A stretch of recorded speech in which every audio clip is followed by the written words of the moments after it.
¿Qué tal? Muy buen día a todas, a todos, a todes.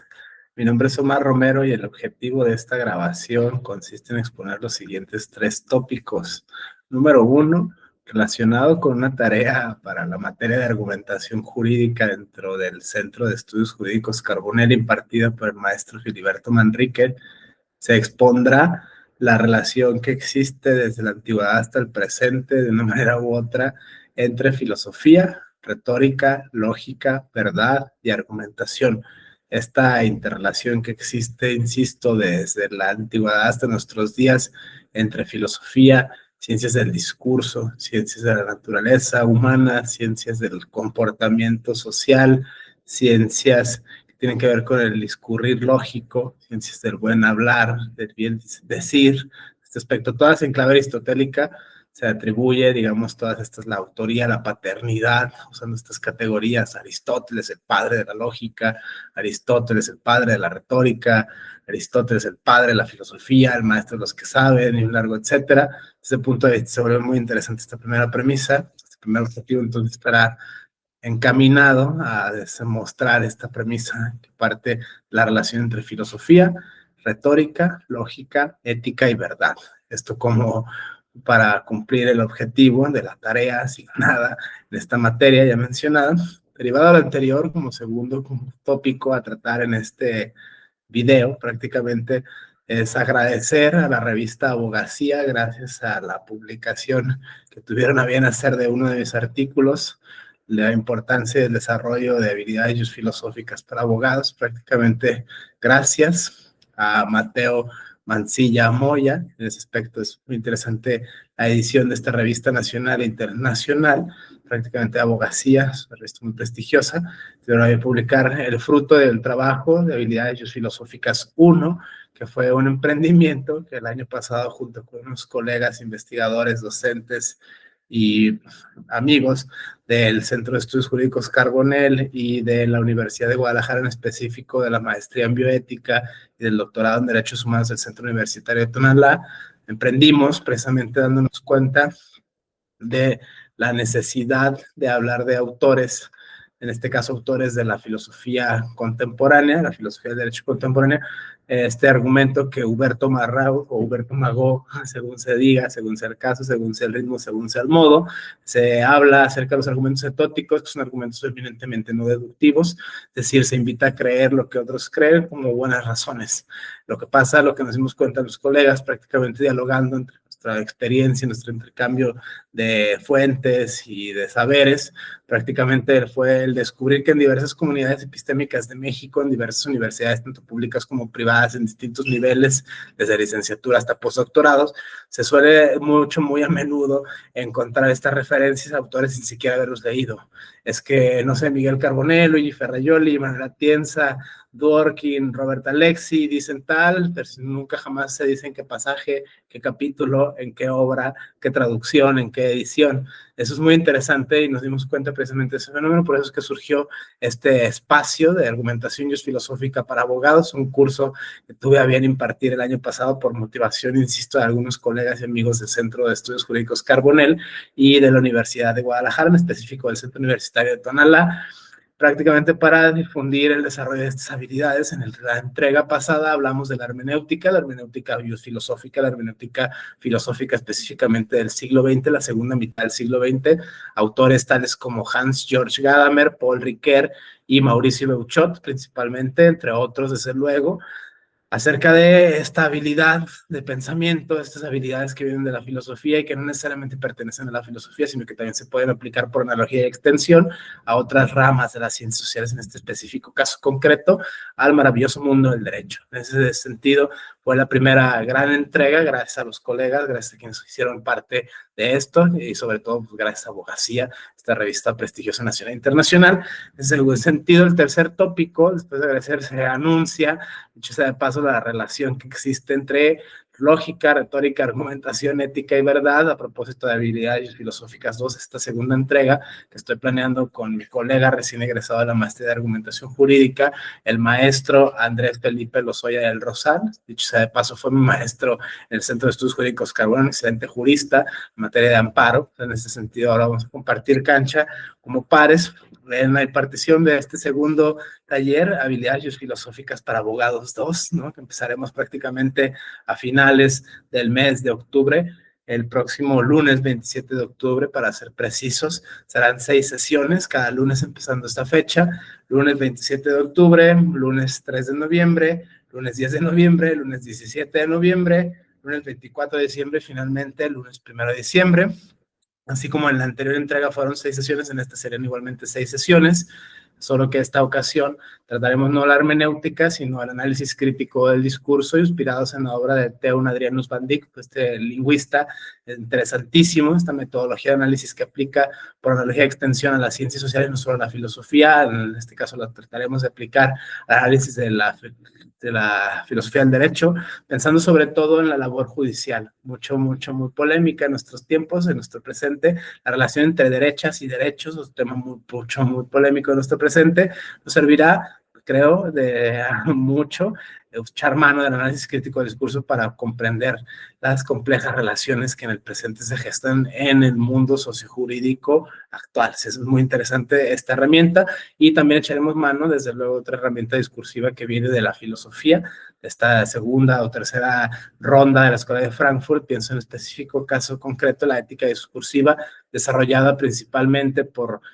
Jürgen Habermas, Carlotto Appel y en mayor o menor medida por Adela Cortina, todos ellos de inspiración kantiana. El universalismo kantiano, apelar a la razonabilidad. Es muy interesante esta herramienta discursiva, la vamos a explorar a detalle, desde luego, en esta segunda entrega de habilidades filosóficas para abogados 2, que dicho sea, pues no solo se piensa para abogados, sino necesariamente para cualquier ciudadano que pueda, desde luego, hacer uso del lenguaje en tanto que especie. Por lo tanto, pues estos son los tópicos y se desarrollan a continuación cada uno de ellos, ¿no? Desde este punto de vista, la primera premisa, por encargo, como ya lo mencioné, saludo al maestro Filiberto Manrique. En ese aspecto es muy interesante mandar este saludo por esta encomienda, por esta misión, por esta argumentación, la relación que existe, sobre todo pensémoslo en clave aristotélica, en la argumentación de Aristóteles hasta el presente, cómo es que es el padre de la lógica. Pienso, por ejemplo, en el libro primero, La retórica de Aristóteles, se habla en específico de las tres formas de la persuasión clásica, el famoso pasaje del ethos, el pathos y el logos. El ethos, prácticamente la postura ética, esta palabra pues todas vienen desde luego desde el griego, este griego que se hablaba en tiempo de Aristóteles. En ese sentido es muy interesante ver el ethos, el logos y el pathos, muy particular, estas categorías que siguen siendo utilizadas en nuestro presente, pese a la distancia, digamos, de tradición y sociotemporal, sociolingüística incluso. Es muy interesante esta barrera, a pesar del tiempo, sigue siendo muy vigente. Este tipo de argumentaciones aristotélicas siguen siendo muy actuales.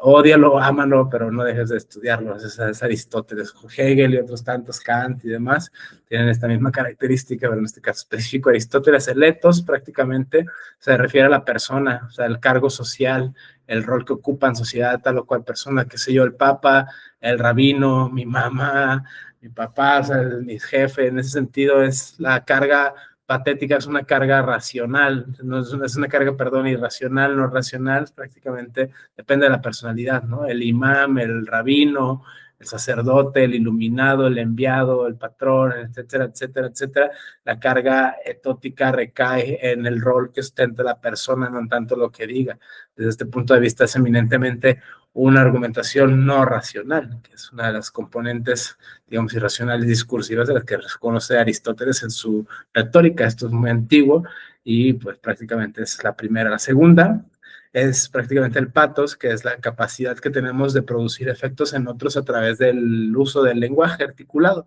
Ese aspecto se emparenta mucho con lo que Austin, por ejemplo, llamará más adelante en el siglo XX, por ejemplo, el hacer cosas con palabras, famoso de John Austin. Ese aspecto es muy interesante. ¿Qué efectos puede tener en otros el discurso articulado con ciertas intencionalidades? La efectividad o no de la retórica puede tomarse aquí como un ejemplo derivado de la misma filosofía de Aristóteles. Desde este punto de vista,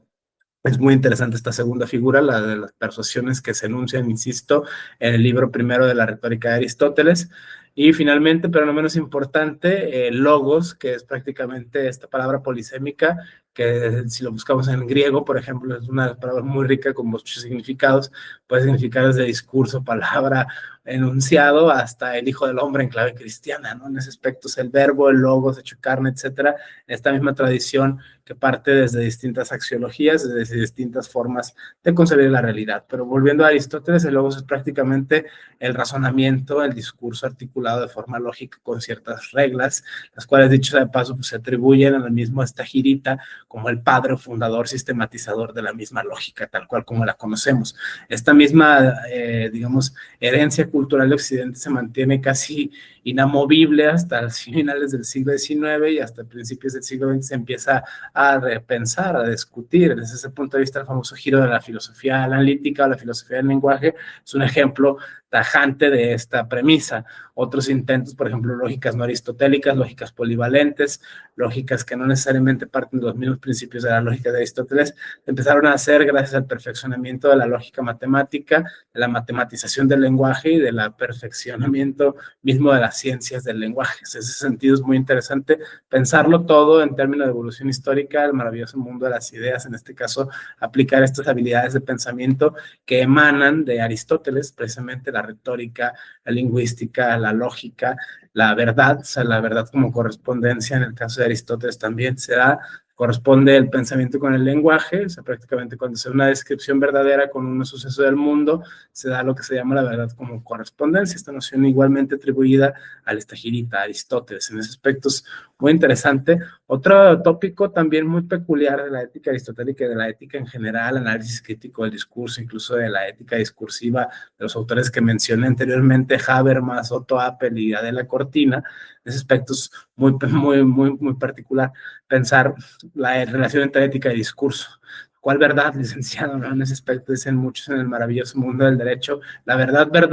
o la verdad que vamos a defender. Esa es la famosa teoría del proceso, la verdad que se cuenta en los tribunales, la verdad que se articula. Es una herramienta muy útil pensando sobre todo en los criterios de verdad, la verdad semántica, la verdad como correspondencia. Esta noción instrumentalista de la verdad obedece más a otra inspiración, no de Aristóteles, sino más bien derivada de Tarski y de otras filosofías, como la filosofía analítica o el estructuralismo francés del siglo XX, que prácticamente tratan de reconstruir la realidad a través del lenguaje. Ese aspecto es muy interesante y todo dependerá, como en el maravilloso mundo del derecho siempre depende de la ética de la que se parta. Lo mismo partir, por ejemplo, de argumentos aristotélicos, de argumentos kantianos, argumentos cristianos, que argumentos, qué sé yo, hegelianos, utilitaristas o de otra índole. Dependerá naturalmente del criterio de valoración ética, qué sé yo, si es un hedonismo, si es un utilitarismo, si es un pragmatismo, depende del ismo que se defienda desde el punto de vista de la ética, la reflexión acerca de la moral. En ese aspecto es muy interesante esta vena en el discurso, todas desde luego pensadas una vez más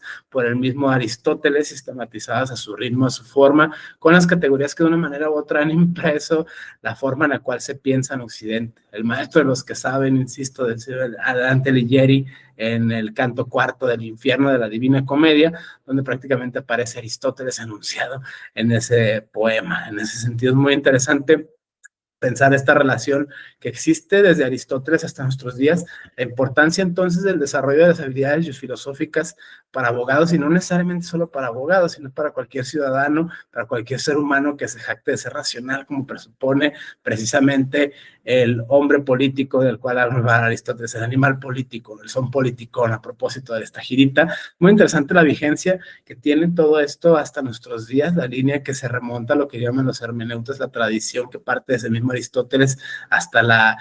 teoría de la argumentación contemporánea. Estamos hablando de la segunda mitad del siglo XX, lo que va del siglo XXI, los intentos de sistematización progresiva y paulatina de todos estos saberes en la obra de autores contemporáneos. este punto de vista se vuelve muy interesante, no solo la retórica, el arte de la persuasión, lo que sea que signifique, porque no solo existe la retórica de Aristóteles, solo es un ejemplo, el cual, pues bueno, para cumplir con los fines del video y la tarea, se ha enunciado solamente para ejemplificar la tesis, sin embargo, no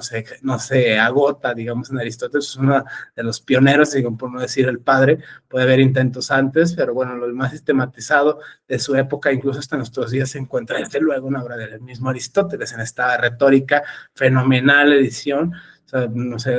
Gredos, Trotas, Tecnos, prácticamente las que tengan mayor vigencia, siempre sí depende por hermenéutica, también la traducción, también la edición, también el trabajo editorial siempre depende, siempre determina, o sea, no es lo mismo, no estoy a favor ni en contra de ninguna casa editorial, ni mucho menos, pero siempre se sale a reducir este dato. Lo mismo, por ejemplo, leerlo, la traducción de la traducción de la traducción de la tradición, que leerlo en el mismo griego, ¿no? En ese aspecto es algo muy interesante tener dicho en consideración. Si bien nadie está obligado a lo imposible, al menos sí hay que decirlo para no caer en ingenuidades o ligerezas metodológicas, tales como el yo creo, yo siento, a mí se me figura, que tampoco está mal, es un país libre y tal, pero al menos hablando desde la metodología de la filosofía contemporánea, se vuelve una exigencia al menos metodológica para tomarlo en serio. En ese sentido es muy interesante tener en cuenta la vigencia y actualidad del pensamiento de Aristóteles hasta nuestros días, que se ve reflejado, como se señala en esta actividad, en la ética, la retórica, la lógica y la verdad. Todas están inmiscuidas y entremezcladas entre sí porque forman parte de un todo articulado que se ha sido sistematizado desde Aristóteles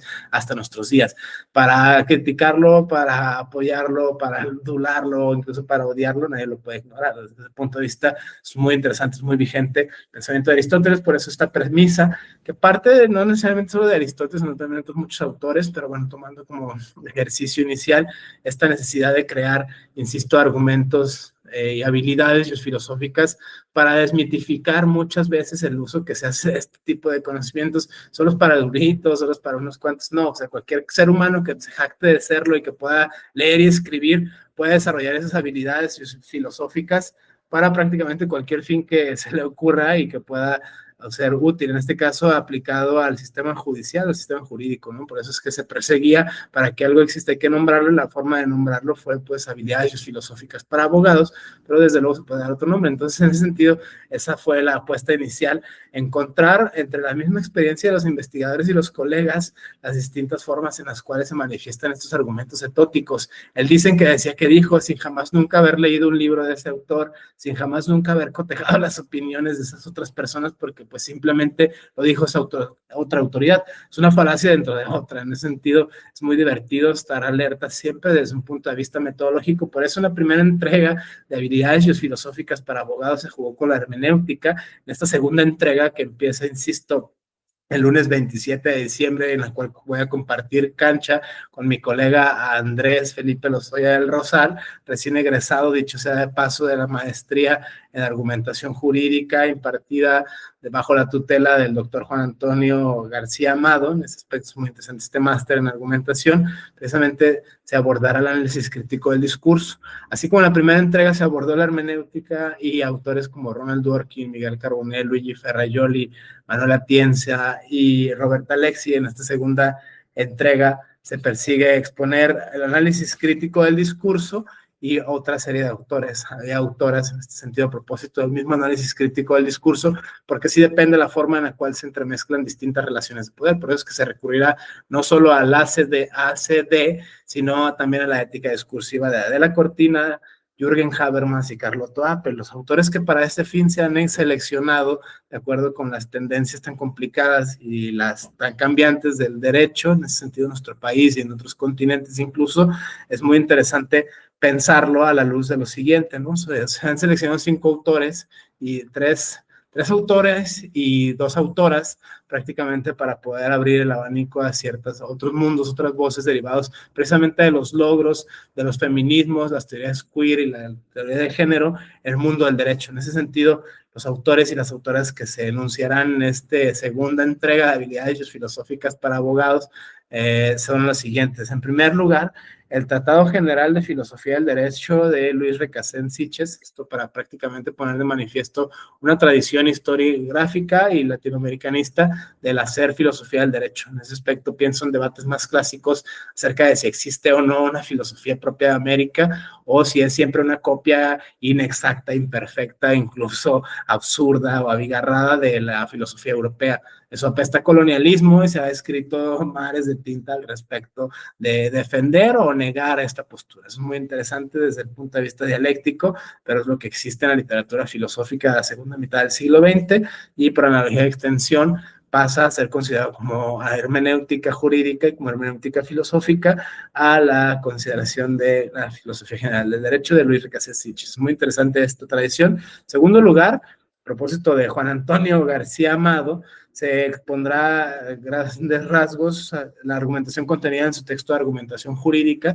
esto para exponer distintas formas de hacer filosofía del derecho en distintas tradiciones, apelando precisamente a este mix entre hermenéutica y análisis crítico del discurso, que serán las herramientas metodológicas que se emplearán y se perseguirá implementar y difundir tanto para, como llama Mauricio Beuchot, la hermenéutica docens y la hermenéutica utens, en tanto que doctrina y en tanto que utensilio, es decir, la teoría y la práctica. Desde ese punto de vista, todos los buenos teóricos, dice Manuel Atienza, son buenos, todos los buenos prácticos, perdón, son en el fondo buenos teóricos. Desde este punto de vista se persigue tener en consideración estas argumentaciones contenidas a su vez en la argumentación jurídica de Juan Antonio García Amado. Hacia una teoría constitucional de los derechos humanos, en tercer lugar, se expone este texto del doctor Juan Antonio Cruz Parcero, que también fue muy famoso en el mundo del derecho por su obra editada por Trota, El lenguaje de los derechos, donde prácticamente se discute la multivocidad del concepto de derecho y derechos humanos, donde se habla exactamente cuando se habla y desde dónde se está partiendo. O sea, acerca de una sistematización de este concepto tan complicado que muchas veces muchos usamos sin siquiera saber el verdadero significado. Es un tributo, desde luego, a la filosofía analítica, a la filosofía del lenguaje, que parte de este método precisamente de la asignación de significados y significantes, o si se prefiere, de sentidos y referencias. Muy interesante esta argumentación que se esgrime en la obra del doctor Juan Antonio Cruz Parcero. En cuarto lugar, se expondrá la argumentación en el derecho de Marina Gascón, prácticamente para introducir al debate la teoría feminista en el derecho, el debate de la teoría de género, estas condicionantes distintas de la forma en la cual se enfrenta al mundo. Es muy interesante el discurso desde los feminismos en plural, no solo uno, sino que existen muchísimos varios. En ese sentido es muy interesante pensar estos derroteros de las ciencias jurídicas desde el feminismo. En ese sentido, en la misma línea argumentativa, en último lugar, se expondrá el texto a propósito de bioética feminista y bioética laica del Instituto de Investigaciones Jurídicas de la UNAM, el texto de laicidad, derechos humanos y sexualidad en América Latina, de la doctora Pauline Capdevielle. Prácticamente este texto de 2024 pone de manifiesto la irrupción en el sistema interamericano de distintas realidades que tienen que ver desde luego con la laicidad, la secularización, teoría de género y la bioética feminista, líneas de investigación todas vigentes en el presente en comunidades epistémicas locales. Muy interesante esta segunda entrega de habilidades filosóficas para abogados, que prácticamente está desde luego entremezcladas las habilidades descritas por Aristóteles en las retóricas. Desde el etos, el logos y el patos están, de una manera u otra, son argumentos vigentes que se pueden pensar y repensar, se tienen que distribuir a manera de implementación metodológica en ciertas universidades, tanto públicas como privadas en nuestro país. Es una de las conclusiones principales a las que llegué en este texto de abogacía.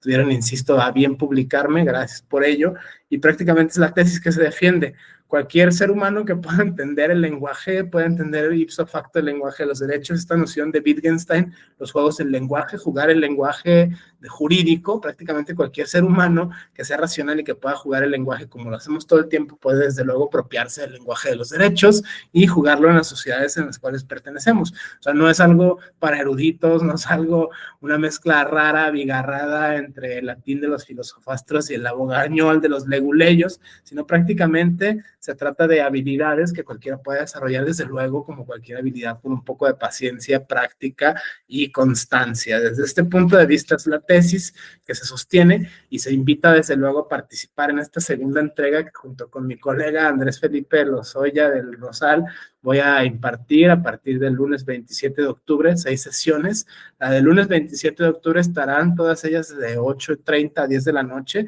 Está pensada para exponer a grandes rasgos, a grosso modo, el análisis crítico del discurso. En este mismo orden, la sesión del 3 de noviembre, el lunes 3 de noviembre, el que sigue automáticamente después del anterior, es literalmente el Tratado General de Filosofía del Derecho de Luis Recasset Siches, prácticamente una ojeada general, una lectura global. Se recomienda desde luego hacer la lectura previa y pues bueno, hacer el vaciado con cierta apogeo y con cierto presupuesto. En este sentido es muy interesante la fenomenología en el análisis crítico del discurso. Y en esa misma línea argumentativa, para el 10 de noviembre está pensada la revisión más o menos acabada, más o menos exhaustiva, de la obra Argumentación Jurídica de Juan Antonio García Amado para el 10 de noviembre. Esta obra, este análisis de estos argumentos, de estos autores, que bueno, siempre depende naturalmente de la tradición, depende naturalmente de la postura, depende naturalmente de la cuestión historiográfica, las cuestiones de género, de poder, raza, etnias, es muy interesante, por eso es que se echa mano en esta segunda entrega del análisis crítico del discurso. La sesión del 17 de noviembre estará consagrada prácticamente al análisis de la obra Hacia una teoría constitucional de los derechos humanos del doctor Juan Antonio Cruz Parcero. Desde este punto de vista se empleará esa sesión para analizar los presupuestos teóricos, las distintas tradiciones de las cuales siempre parte en esta obra. Es muy interesante este texto, editado en 2017 a propósito de la celebración del centenario de la Constitución de 1917. Muy interesante esta participación, junto con esta edición de la UNAM y Querétaro. En ese sentido es muy interesante. Hacia una teoría constitucional de los derechos humanos. La sesión del 24 de noviembre estará consagrada a la argumentación en el derecho de Marina Gascón. Prácticamente es muy interesante pensarlo desde las otras miradas del derecho, en este caso el derecho y el feminismo, el derecho y la teoría de género, derecho explicado desde otros raseros. En ese sentido, muy interesante dar cabida a este tipo de argumentación, dar cabida a este tipo de otros mundos, otras voces que, bueno, complementan el debate y hacen más rica la discusión del maravilloso mundo del derecho y los fenómenos sociojurídicos, antropológicos, políticos y socioculturales que desde luego permean en la esfera de lo jurídico y desde luego en lo extrajurídico. Y finalmente, pero lo menos importante, para el 1 de diciembre, lunes 1 de diciembre, la última sesión, pensada como todas desde 8:30 desde la noche, es para el texto de Laicidad, Derechos Humanos y Sexualidad en América Latina, de la doctora Pauline Capdevielle, del Instituto de Investigaciones Jurídicas de la UNAM. Se analizarán estas obras en este orden, son 5 textos, son 2 autoras, 3 autores, 4 de ellos vivos, prácticamente el único que ya no está vivo es el doctor Luis Recasset Siches. Prácticamente es muy interesante pensar esto a la luz de la contemporaneidad y la tradición que parte de la hermenéutica, el análisis crítico del discurso, y bueno, en ese sentido es la invitación a, primero, resaltar la importancia de la filosofía y el desarrollo de habilidades filosóficas, no solo para abogados, sino para cualquier ciudadano en general, que se pueden desde luego de igual manera desarrollar por cualquier persona en cualquier momento de su vida con un poco de práctica, paciencia y constancia. Desde ese punto de vista no es nada del otro mundo, vaya desmitificando la adquisición de este tipo de habilidades, como aprender a cualquier cosa, en este caso a pensar, ¿no? En ese sentido, aprender a interpretar, aprender a leer con método, en este caso del método hermenéutico, la hermenéutica específicamente de la segunda mitad del siglo XX y lo que va del presente siglo XXI. Muy interesante esta apuesta que desde mi punto de vista, desde un muy personal punto de vista, debe implementarse en las universidades, tanto públicas como privadas, no solo a nivel superior, sino en media superior, incluso básica, para poder desarrollar potencialmente mayores habilidades en menor edad. En ese sentido es una apuesta que dejaría pendientes para un mundo posible, pero bueno, en ese aspecto es la hermenéutica. El análisis crítico del discurso sirve para precisamente ver las relaciones de poder, por eso es que en esta segunda entrega se echa mano de textos de Marina Gascón y de doctora Pauline Capdevielle, prácticamente para poder exponer esta relación discursiva de poder. En ese sentido, son los primeros, digamos, textos que se incluyen en esto, o sea, prácticamente para poner en manifiesto precisamente estas otras realidades, estas otras miradas al maravilloso mundo del derecho. En este sentido es muy, muy particular usar con metodología y seguir haciendo énfasis en que esto sigue vivo. Prácticamente es una construcción viviente, esto no termina, prácticamente es algo en construcción, es algo que está inacabado, siempre haciéndose el derecho, las ciencias sociales, los derechos humanos siempre están a la luz de nuevos acontecimientos, están a la expectativa de nuevos fenómenos y desde luego la teoría siempre va antes que la realidad. En ese aspecto es muy, muy particular pensarlo siempre con metodología, por eso es que, bueno, hago esta síntesis de los tres elementos que han configurado de una manera u otra el contenido de este video. En primer lugar, la asignación de la tarea de esta misión encomendada por el maestro Filiberto Manrique de la materia de argumentación jurídica 1 en el Centro de Estudios Jurídicos Carbonell, con la relación precisamente entre filosofía, retórica, ética y lógica. Todas estas emparentadas desde luego en clave aristotélica, con el uso del buen discurrir, con los principios que norman la acción. Eso siempre se da, depende de qué ética sea la que rija nuestra conducta, ¿no? Hay muchas éticas, que sea utilitarismo, pragmatismo, hedonismo, cristianismo y una larga lista de ismos. Se puede pensar esto a la luz de la filosofía moral, una nueva reflexión para la ética discursiva en el presente, bastante vigente en nuestros días, que se pone también de manifiesto en el análisis crítico del discurso y en la ética discursiva precisamente de Jürgen Habermas, Carlota Apel y Adela Cortina, que son autores y autores que todavía están de una manera u otra vigente en nuestras comunidades epistémicas locales. En ese aspecto se pone esta relación, también la forma válida del logos, retomando el argumento de la retórica de Aristóteles y su ligación directa con los analíticos, con los tópicos y desde luego con la retórica, con la poética, la otra obra aristotélica del buen hacer, del buen decir, del buen actuar, ¿no? En ese aspecto, la ética, el etos, el logos y el patos están entremezclados con la capacidad lingüística, con la verdad como correspondencia y con las formas de hacer la persuasión retórica. En ese sentido es muy interesante ver estas premisas que se remontan al tiempo de Aristóteles y la vigencia que tiene precisamente para la apuesta por el desarrollo de habilidades filosóficas, este agradecimiento a la revista de abogacía prácticamente por la publicación de este trabajo, que surgió, como ya lo mencioné, del entusiasmo de colegas, investigadoras, investigadores, maestras, maestros, amigos y amigas del Centro Universitario de Tonalá, en específico del doctorado en Derechos Humanos y la maestría en Bioética, y desde luego del Centro de Estudios Jurídicos Carbonell. A todas ellas, a todos ellos, gracias, y sobre todo, pues bueno, a la revista misma, al editor en específico, gracias por la publicación de este texto y por la divulgación de las ideas en la comunidad epistémica local, nacional, incluso internacional. Es algo muy grato para mí ser parte de esta comunidad de juristas. En ese sentido, gracias por eso, y hago igualmente extensiva la invitación a formar parte de este nuevo emprendimiento, que estaré junto con mi colega Andrés Felipe Lozoya del Rosal, impartiendo a partir del 27 de octubre, habilidades biofilosóficas para abogados 2, teniendo 6 sesiones, análisis crítico del discurso, repito,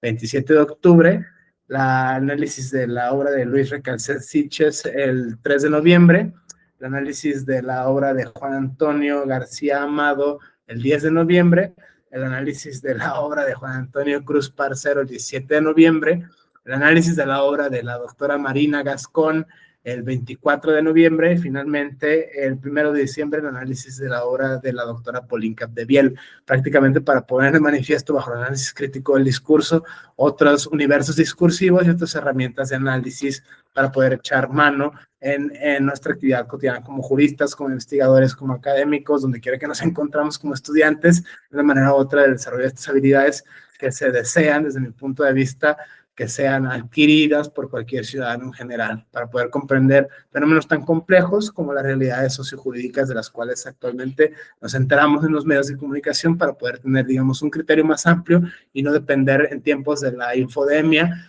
de la tecnocracia y de otros males, de lecturas sesgadas o carentes de metodología. Por eso es que, además de agradecer tanto al Centro de Estudios Jurídicos Carbonell, en específico al maestro Filiberto Manrique, a la revista Abogacía y a todo el equipo editorial y de revisión que está detrás de ellos, y a mi colega y amigo Andrés Felipe por formar parte de este proyecto, y a todas y a todos ustedes, gracias por escuchar esta disertación en torno a la importancia del desarrollo de habilidades filosóficas, no solo para abogados, sino para cualquier ciudadano en general. Muchísimas gracias, mi nombre es Omar Romero, seguimos en contacto. Gracias a todas, a todos, a todos.